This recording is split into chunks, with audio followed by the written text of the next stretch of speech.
Hello everyone, and welcome to my bold and beautiful official channel. I hope everyone is having a wonderful day. Before we begin, please hit the subscribe button and give this video a thumbs up. Deacon preserves daughter's life amid Hope's suicide crisis?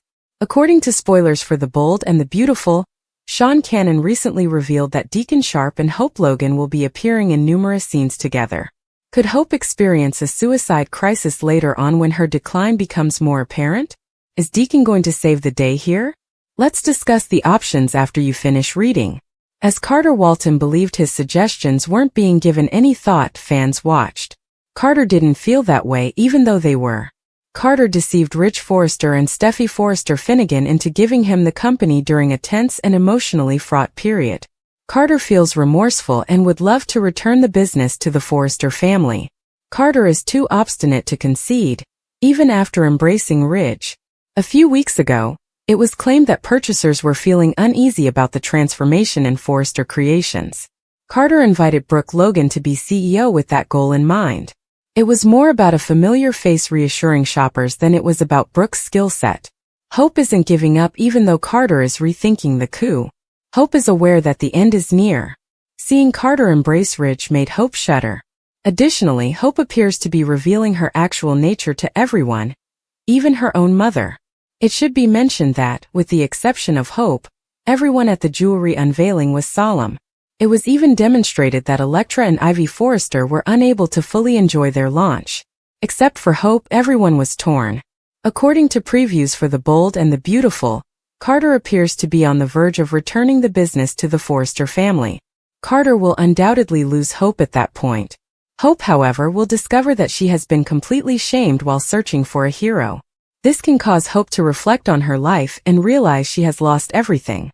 Hope lost her career, her son, all the men who supported her, and most likely her mother as well. Hope may feel very alone and upset when all of that hits her. Hope may even think of ending her own life. Deacon will play a significant role in Hope's future journey, since Cannon has said that he has taped 10 shows with her.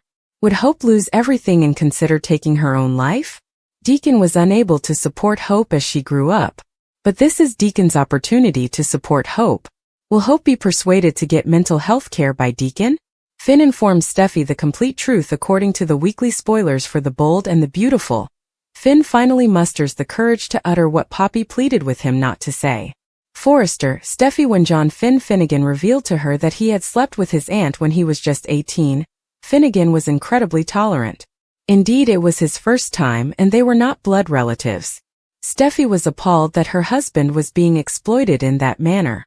She tried her best to reassure him, but as Finn revealed that there was a lot more to the story, she felt concerned. Steffi braces herself and considers how things could possibly get worse, even though she has no idea what Finn will say. Finn then informs her.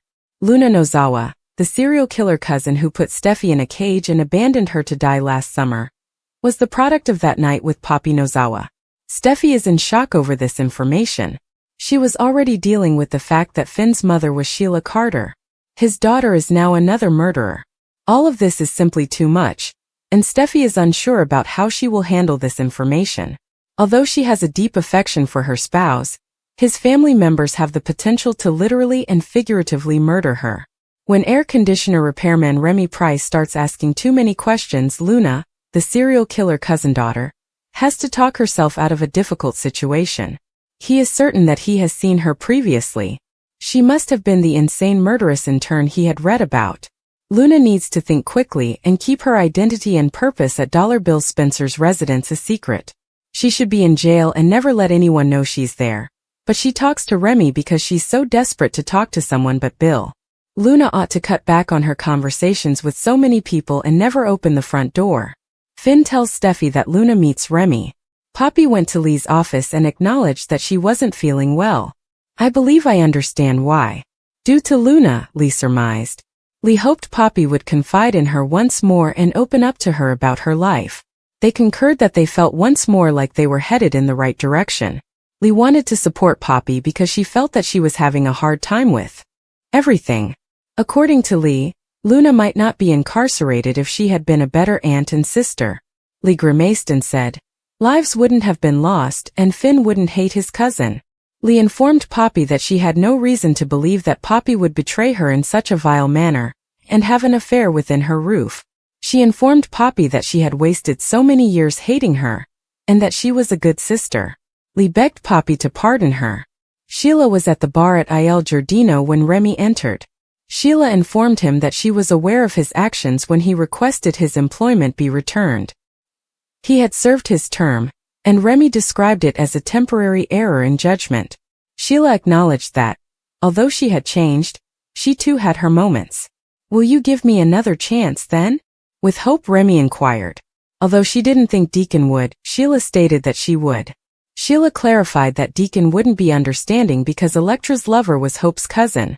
Bill entered as Remy was begging that he couldn't return to Texas, and Sheila informed him that happy hour was finished because Bill always stole the show. Before Bill realized his air conditioner was broken, Sheila and him exchanged insults. Remy said that it might just be the filters and he would be happy to look into it. "Is he an AC guy?" Bill asked. "Texas is where I'm from. There it's hot. All of us are AC guys," Remy clarified. Sheila advised Bill to try him, but she informed him that Remy's name was Dario. Sheila's endorsement would normally mark you off the list, but Bill stated, "I do need the help." He answered the phone and said he would give it some thought. Sheila informed Remy that Will would let Bill know his name as he moved away. She clarified that one of the richest men in Los Angeles, Bill Spencer, might be the chance Remy was seeking. Sheila told Remy that she had a past, and that she recognized a small part of herself in him. "Are you committing mass murder or something?" "What?" Remy inquired. He went with him after Bill came back and hired Remy, also known as Dario, to fix his air conditioner. After working so many double shifts, Steffi was relieved that Finn was at last home at the Cliff House. She inquired as to what he wished to convey to her. Finn informed her that he had to break the news to her since it would change her life. Knowing that Finn was struggling, Steffi inquired as to if it had to do with a patient. "It's intimate. Regarding a woman from my history," Finn acknowledged. Finn informed her that he had forgotten about the incident that had occurred long before he had met Steffi. He claimed it didn't happen and didn't matter, explaining that it was something nobody knew about. But now, he added, it was a problem that they had to face. He had mentioned that it was a woman from many years ago, and Steffi thought she didn't know her. However, Finn claimed that she did, and that she had even visited their home. Finn clarified that although she was no longer in his life, she was still there. Finn clarified that she was older and he had slept with her when he was 18. Since Steffi was unable to identify the person, Finn informed her that it was Poppy. "Poppy? Your aunt?" With horror, Steffi inquired. Poppy understood what she was doing, according to Steffi. Finn claimed to be 18, believed he was a man, and wished to behave as one. Steffi apologized to him for going through it and for carrying it with him for so long.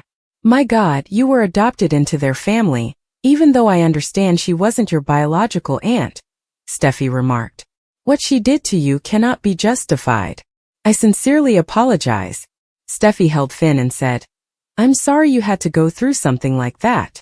Steffi assured Finn that she could figure out how it happened, and that he didn't have to explain it if he didn't want to. After summarizing her suspicions, she declared that Poppy was ill, regardless of whether she was using drugs. "It's no surprise that Luna ended up the way she did," Steffi said. She discussed what Luna had done, recalled how Luna had attempted to murder her, and claimed that Luna had a genetic illness. She stopped when Finn appeared more agitated and explained that, despite the pain, there would be no long-term effects. "We will overcome this," Steffi reassured him. Steffi gave him a hug and remarked, "What Poppy did to you in the past doesn't change anything about us. We're going to get through this." Finn withdrew his statement, stating that there was more to the tale. Finn went on to say, "I have to tell you something that you won't want to hear. Someone was coming in to fix the air conditioner when Bill got home, so he ushered Luna to hide. Despite the fact that Dario hadn't yet mended anything, Bill gave him $500.